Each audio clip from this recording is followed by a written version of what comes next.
Hello guys, welcome back to my YouTube channel T-Spot. In this video, using the limited information Magnum had, he came to the conclusion that a Haddad-affiliated group had kidnapped Green in an effort to locate the other Black Ops members. But how certain could the remaining three be that Green had kept their identities a secret? In Episode 4, it was determined that Captain Green's death was a homicide. HPD was investigating his death as a result of waterboarding. However, Magnum felt that was insufficient. Magnum wanted to personally investigate. He asked Gordov to bring him the Green murder case paperwork. He knew it would be a tough challenge from the start. He only inquired because he had finally comprehended Green's watch-related note to him. The watch mentioned a project he and his friends completed. Green has since been killed because he was the only person who knew who was involved in that mission. Magnum was worried that he would become the next victim. The only problem was that he wasn't receiving that file. Gordo needed to get back into HPD, but he couldn't do a favor for a friend and put his job in danger again. Even Magnum was unable to. The watch alert was incomprehensible to Gordo. He said no to Magnum because he thought he might be wrong. He informed him that he could not help. Magnum tried to understand, but a new case kept him from thinking about his problems. Magnum and Juliet were brought in to find a missing CFO.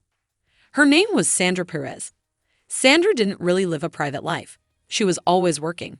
She frequently left last and arrived first. She skipped a day of work after that.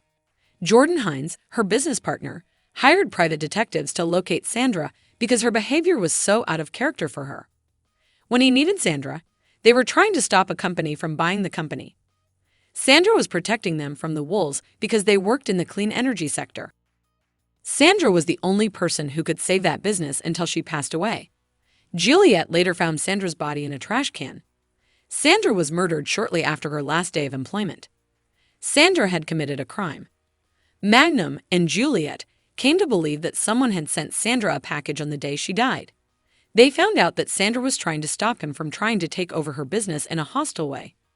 Because she was so adept at her job, the businessman hired her. He wanted her to come work for him. He even sent her a lucrative contract on the day of her death, which Sandra took the time to destroy before declining. Sandra wished to keep working for the business. She wanted to stay because she was having an affair with Jordan, her partner. Juliet and Magnum were informed of the relationship. Additionally, they recalled Jordan's strong family and marriage. They then went to Jordan's house and had a private conversation with him about the relationship. According to Jordan, it has been going on for a whole year.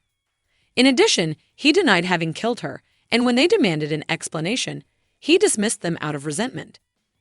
He believed that would prevent them from looking into the wrongful death of Sandra. Additionally, he had miscalculated them. Magnum and Juliet never give up on a case. They continued to look into Sandra's crime. They went to HPD HQ to tell Detective Childs about Jordan after they found out that he had already been arrested. The investigator took the janitor into custody. In his spare time, the handyman janitor worked a little bit for Sandra. He was entitled to money after Sandra passed away. The custodian was in the building the night she died, and he had sent her several texts requesting payment. Juliet and the cleaner had a conversation. She and Magnum chose to work for the janitor since she didn't get the executioner feeling from him. They sneaked in to see him. He was questioned about Sandra's night of death. He said he was tuned in, but he wasn't always there. He was going back and forth. He opened the door by pushing it open. The space could have been accessed by anyone. The man also overheard two women arguing. Magnum and Juliet were of the opinion that Jordan's wife, Nina, had become enraged as a result of learning about the affair. But the romance didn't bother her at all. For a number of years, Jordan has been having multiple affairs with various women. Sandra treated each of them with the utmost respect. Jordan was allowed to remain because Nina did not anticipate him confronting her about their relationship or getting a divorce from his wife. Nina did not kill Sandra. Jordan, on the other hand, admitted to killing Sandra shortly after she spoke with Magnum and Juliet, despite the fact that he was also innocent at the time. He didn't kill her. Sandra was murdered by his adolescent daughter Zoe.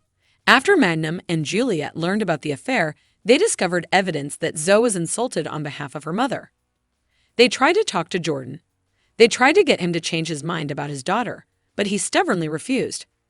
He admitted that he was to blame. Because nothing would change his opinion, he felt like he was finally being the father Zoe deserved.